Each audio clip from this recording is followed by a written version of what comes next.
Nag-viral kamakailan ang komento ng isang kilalang economist at saka market analyst na si Ginoong Alex Kruger matapos po niyang banatan si XRP sa social media. Tinawag niyang katawa-tawa umano ang ideya na maihalin tulad si XRP sa Magnificent Seven, ang grupo ng malalaking kumpanya sa Amerika tulad po ng Apple, Amazon at saka Nvidia. Pero may katotohanan ba sa sinabi ni Ginoong Kruger o sadyang hindi lang niya nakikita ang bagong lakas ni XRP dito sa mundo ng digital? Kaya yan po ang siyang ating pag-uusapan sa video na ito, pero bago po tayo magpatuloy ay pakibasa na lamang po muna ang disclaimer dito po sa ibaba ng ating screen. Ayan, sino nga ba itong si Ginoong Alex Kruger? At ano ang kanyang sinabi laban kay XRP? Sabi rito ay economist and market analyst Alex Kruger drew focus online after posting, "Imagine being so retarded to think XRP is in the same category as Mag 7." Ayan. Si Ginoong Alex Kruger daw po ay isang kilalang economist at saka market analyst na aktibong nagbibigay ng opinyon sa X platform. Sa kanyang post, yan, tingnan po natin yung kanyang post, ayan, ay direkta po niyang kinutya ang mga naniniwala na si XRP ay kabilang po sa parehong antas ng tinatawag na Magnificent Seven stocks. Ayon po kay Ginoong Kruger, walang dapat maghambing ng isang cryptocurrency tulad ni XRP sa mga higanting kumpanya sa technology. Ang komento po niyang ito ay nagpasiklab ng usapan sa pagitan ng mga Bitcoin maximalist at mga XRP supporters. Ang market impact po dito ay ang ganitong mga pahayag mula sa mga kilalang analyst ay madalas na nakakaapekto sa short-term sentiment ng market, lalo na kung masyadong negatibo ang tono laban sa isang coin. Ngayon ay ano po ba ang pinagmulan ng kanyang komento? Sabi po rito ay the post followed a thread where he ranked the 15 best performing large cap assets and major stock indices over the past year. Yan, ang komento daw po ni Ginoong Kruger dito ay galing sa isang thread kung saan inilista niya ang 15 or 15 pinakamagandang performance ng mga large cap assets at stock indices sa nakalipas na taon. Kasama po rito ang mga pangalan tulad ng Bitcoin, Tesla at Google. Pero nang may nabanggit na XRP at Solana sa comment section, dito po siya naglabas ng matindi niyang reaksyon. Sa kanyang pananaw, hindi raw dapat isama ang mga crypto tulad ni XRP sa listahan ng mga real-world large cap assets. Kaya ang market impact po dito ay ang ganitong perspective ay nagpapakita ng malalim na pagkakaiba sa pagitan po ng mga traditional investors at crypto believers. Ngunit ang mga crypto tulad po ng XRP ay patuloy pa ring nakakaakit ng bagong kapital sa kabila ng ganitong mga opinyon. Sunod na tanong ay bakit po niya itinanggi ang pagkakapantay ng XRP at ang Magnificent Seven? Sabi rito ay Kruger's response reflected his stance that XRP does not belong in the same classification as the Magnificent Seven equities, an informal label for leading US technology firms such as Apple, Amazon, and Nvidia. Sa kanyang paliwanag, sinabi po ni Ginoong Kruger na iba ang mundo ng crypto at iba rin ang mundo ng equities. Ang Magnificent Seven ay grupo ng mga kumpanyang matagal nang namamayani sa global economy. Samantalang si XRP, ayon sa kanya, ay isang digital asset na walang pisikal na produkto o kumpanyang nagbebenta ng serbisyo sa parehong antas. Kaya para kay Ginoong Kruger, hindi raw dapat pagtabihin ang dalawang uri ng asset sa parehong kategorya. Sa market impact, habang may punto po itong si Ginoong Kruger sa structural difference, ang ganitong komento ay pwede pong magbunsod ng panandaliang paglamig ng investor confidence kay XRP kung hindi po nila naiintindihan ang tunay na gamit nito. Ngayon ay totoo bang mas mahusay ang performance ni XRP kaysa sa Magnificent Seven? Sabi rito ay over the past 12 months, XRP has delivered gains that far exceed the assets listed in Kroger's post.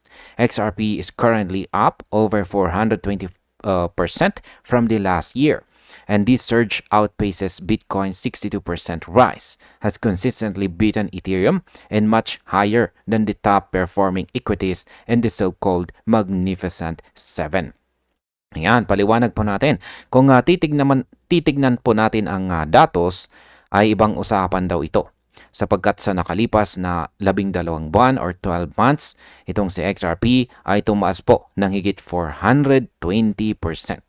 Malayong mas mataas kaysa sa 62% ni Bitcoin at sa performance po ni Ethereum. Maging ang mga stock sa Magnificent Seven ay hindi po nakalapit sa growth na ito. Ibig sabihin, kahit hindi po siya kabilang sa traditional equities, sa XRP ay isa po sa pinakamalakas na large cap performers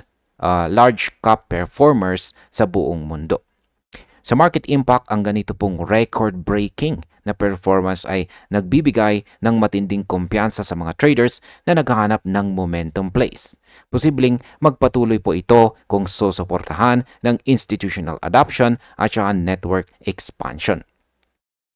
Ngayon ay bakit po ba hindi isinama ni Ginoong Kruger si XRP sa kanyang listahan?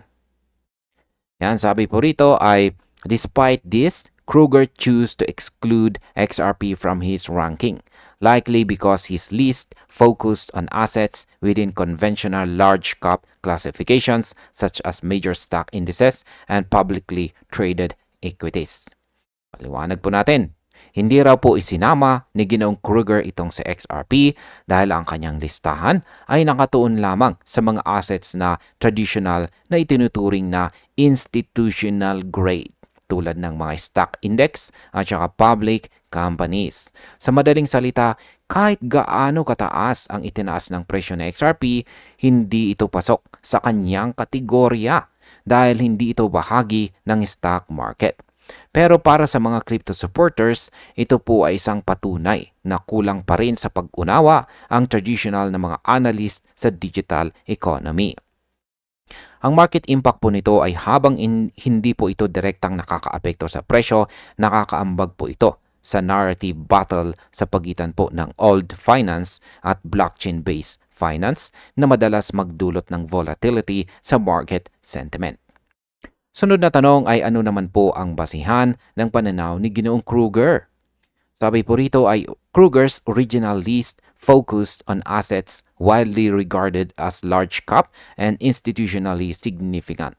By comparison, XRP, despite its large market capitalization within the cryptocurrency sector, does not trade on the same scale or under the same conditions as the leading US stocks. Ayan, paliwanag po natin, ayon po sa kanyang punto, si XRP ay hindi kasing laki ng mga kumpanyang nasa stock market pagdating po sa regulatory exposure at trading conditions. Ang mga stock tulad po ng Apple o Amazon ay may tradisyonal na oversight mula sa SEC, samantalang ang mga crypto ay nasa mas malayang market. Pero kahit ganito, hindi po maikakaila na malaki rin ang market cap ng XRP at nagiging bahagi po siya ng global financial ecosystem. Sa market impact, ang pagtingin po ng mga analyst tulad ni Ginoong Kruger ay nagpapakita po ng gap sa pag-unawa ng crypto adoption at habang lumiliit ang gap na ito, mas lalakas ang position ng mga asset tulad ni XRP. Ngayon ay ano naman po ang hindi napansin ni Ginoong Kruger tungkol kay XRP? Sabi po rito ay, however, evaluating XRP solely through the lens may overlook its growing relevance within digital finance. Ripple has made progress in expanding its payment infrastructure and regulatory acceptance across several regions. Ayan. Ito po yung aking binasa. At paliwanag po natin yan. Ang hindi daw po nakita ni Ginoong Kruger ay ang mabilis na paglawak ng ecosystem ni XRP sa digital finance. Patuloy po ang Ripple sa pagpapalawak ng cross, cross-border payment infrastructure at dumarami ang mga bansang tumatanggap sa kanilang technology. Hindi lang ito basta speculative asset. Si XRP ay ginagamit na po sa real-world transactions at unti-unting kinikilala ng mga financial institutions. Kaya ang market impact po nito ay ang ganitong level ng adoption ay naglalagay kay XRP sa position na maunahan ang ibang crypto pagdating sa long-term stability at saka regulatory trust. Ano naman po ang nagpapalakas ng tunay na halaga ng XRP? Sabi po rito tungkol dyan ay XRP's utility as a bridge currency for cross-border transactions continues to attract institutional interest, and its price movements often diverge from speculative trends that dominate smaller crypto assets. Ayan, ang utility daw po ni XRP bilang bridge currency para sa international payments ay siyang tunay na lakas nito. Dahil dito, patuloy po ang pagpasok ng institutional investors na naghahanap ng asset na may tunay na gamit. Hindi po tulad ng ibang altcoins na umaasa lamang po sa hype, itong si XRP ay may konkretong role sa global payment system. Kaya kahit minsan, hindi sabay ang kanyang galaw sa ibang coins. Nakikita ito ng mga traders bilang sign ng maturity. Sa market impact, ang ganito pong utility-based growth ay karaniwang nagdudulot ng mas matatag na presyo sa long run na pwede pong magdala kay XRP sa panibagong bull phase. At bilang panghuli ay ang aking opinion naman tungkol dito ay makikita nating malinaw na si Ginoong Kruger ay nakatingin kay XRP gamit ang lente ng traditional na ekonomiya. Habang ang mga crypto believers naman ay nakikita ito bilang bahagi ng bagong financial era.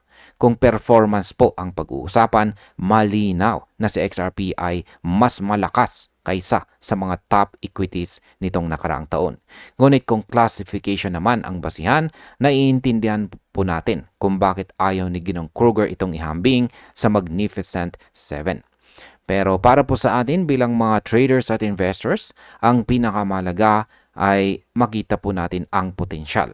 Sa XRP ay hindi lamang po digital token. Isa po siyang tulay sa bagong sistema ng global finance. Kaya anuman ang ibig sabihin ng mga kritiko, malinaw na patuloy po ang kanyang pag-angat.